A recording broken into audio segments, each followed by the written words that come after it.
waking world is shaped by dreams. Dreams and nightmares that I create and which I must control. He's out there looking for me, isn't he? Can you imagine the damage he could do? I need your help. If dreams disappear, then so will humanity. I could do without dreams for a while. I haven't had a decent night's sleep in ages. I'm not gonna stop until I've reshaped this world.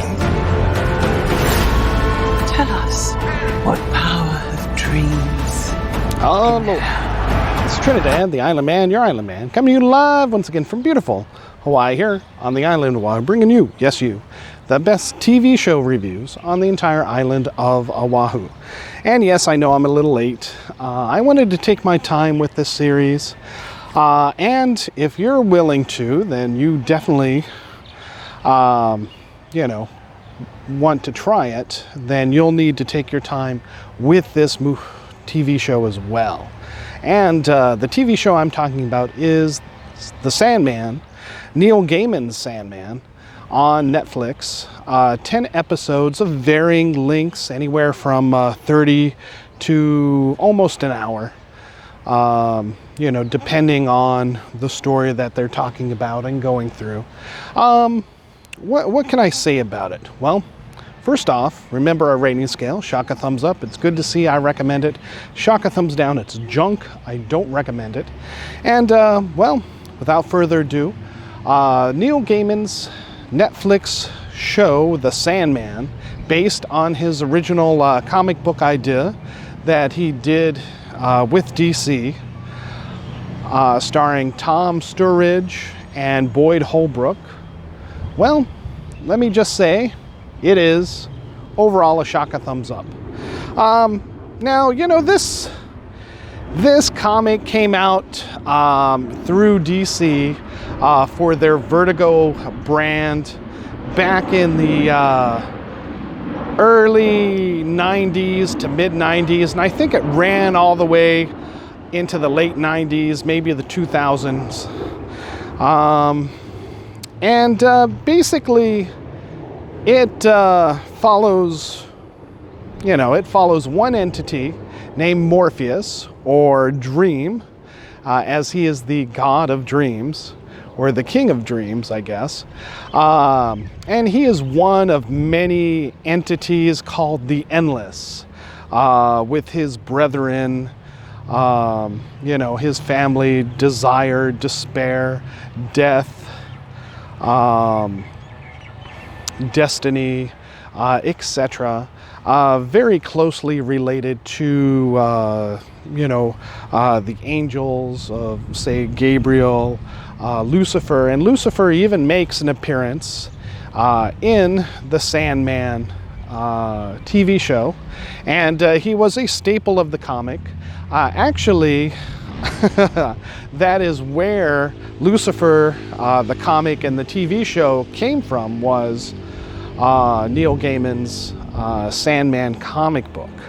Although it is a different actor, or in this case an actress, playing Lucifer Morningstar, you get to feel in the couple of episodes that she makes an appearance all the flavor that was brought by Lucifer in the other show as well. Although this is mainly more of a downright and dirty kind of Lucifer, one very much before whatever he had gone through, with his great detective in his show, which changed his mind. He's still very much against,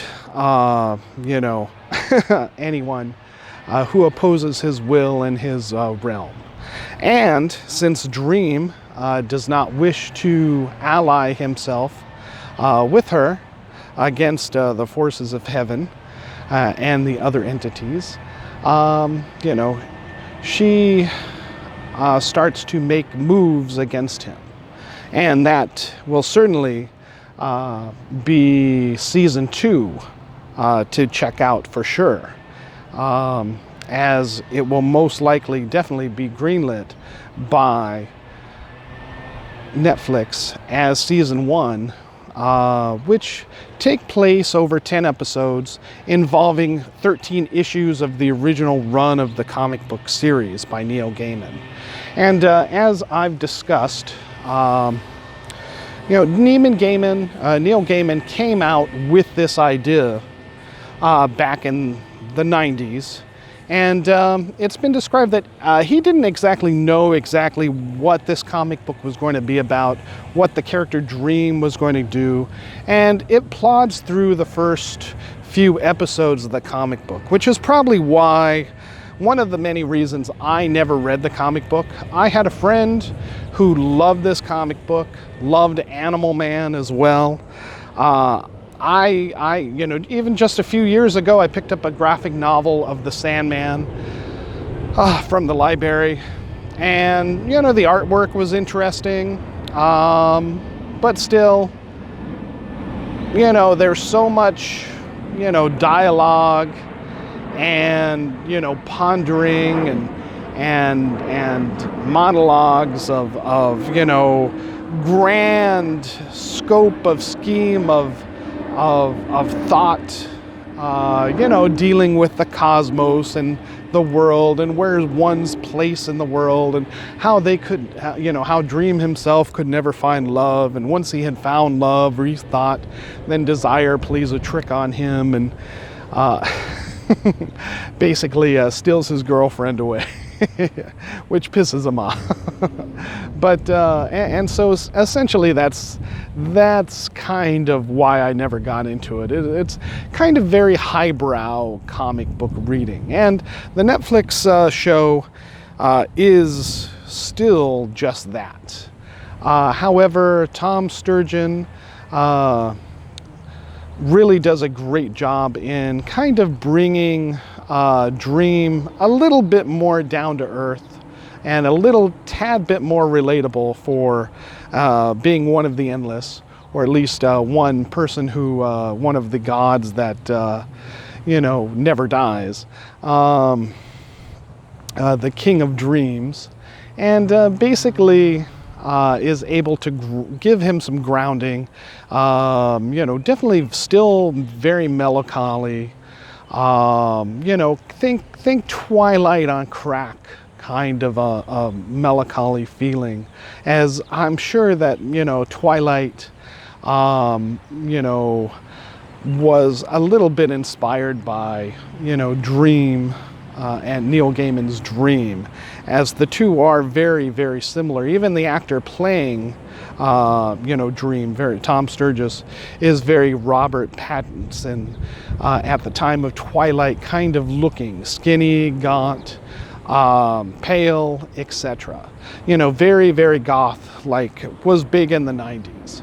And Neil Gaiman, he's come out and he's, pretty much, that's what I was going for. That's what I liked. That was the kind of emo music I was listening to at the time, and all that inspired me for the Sandman. Well, the first 10 episodes are broken into two main stories. The first 1 through 6 is its own storyline, where Dream is captured by humans, cultists who wish to use his powers, thinking that he is the god of death. One man in charge wants to bring his son back from the dead, who was killed in the war.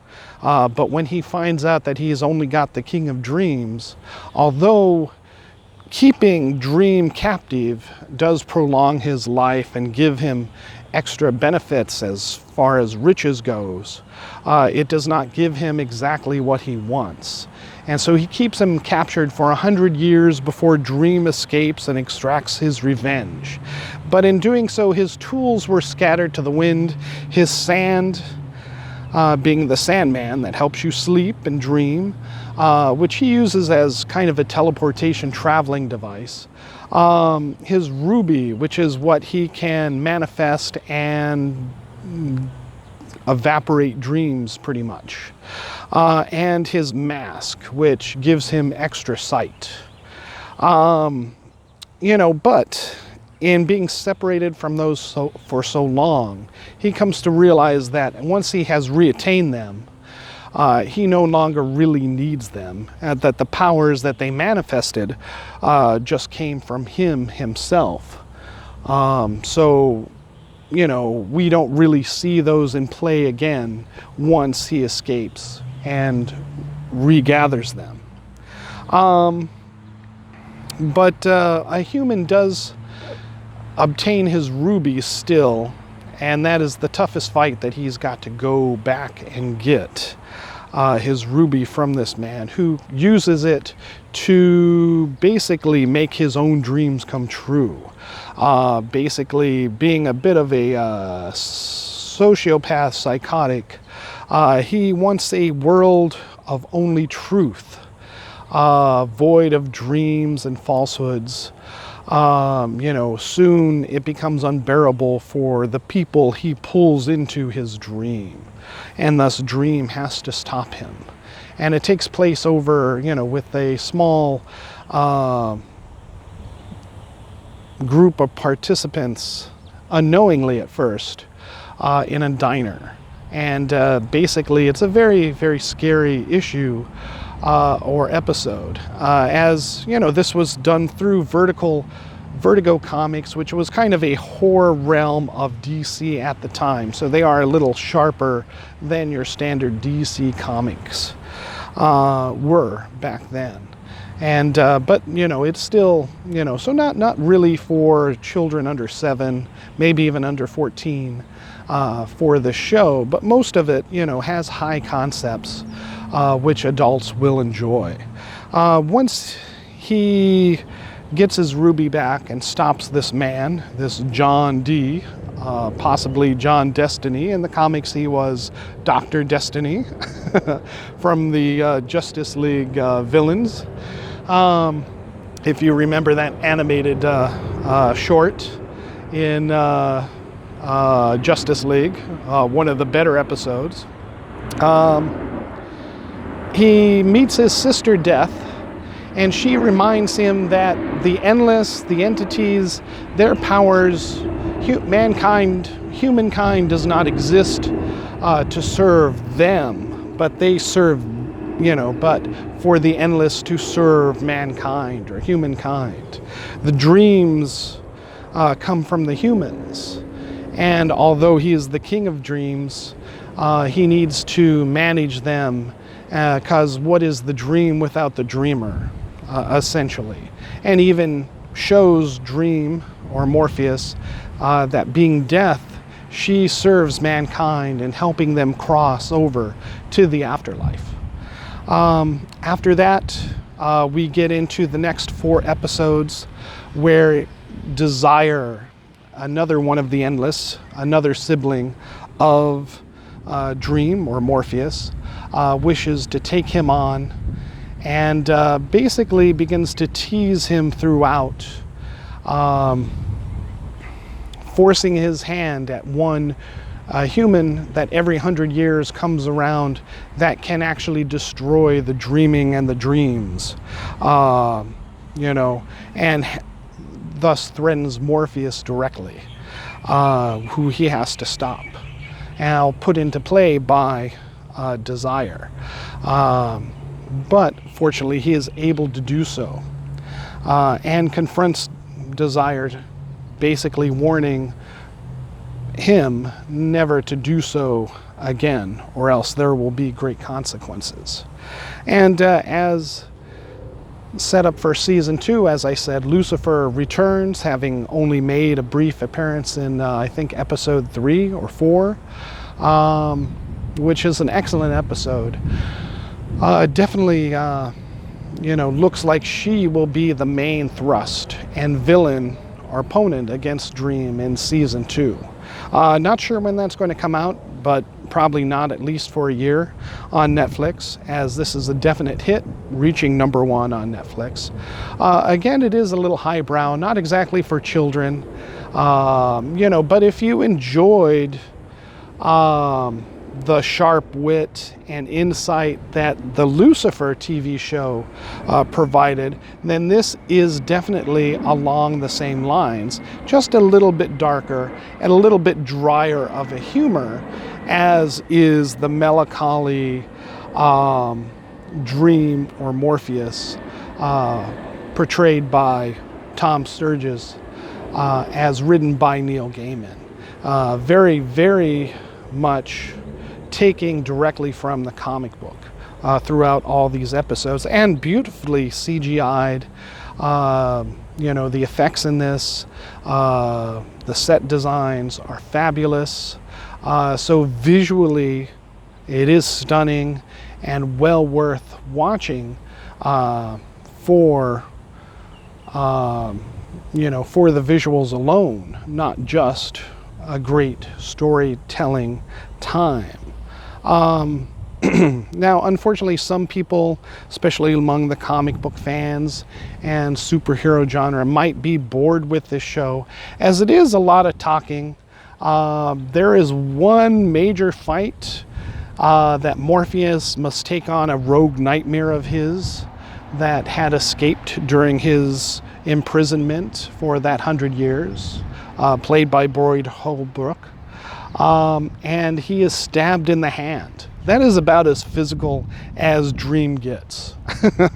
Most of it is like sort of spell casting, sort of talking his way, maneuvering, very kind of quasi Game of Thrones tacticians and strategy kind of concepts.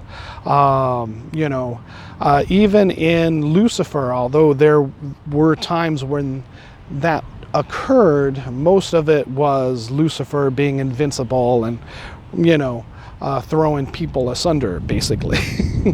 However, that rarely takes place in this. Even a battle between Dream, Morpheus and Lucifer is more of a highbrow game of chess than it is knockdown, drag out fight. Still very intriguing, still very interesting, still enough to give the show overall a shock, a thumbs up. But, somebody looking for the bang, bop, pow of a standard superhero show is going to be a little disappointed at the lack of action, as there is talking and dialogue throughout the show.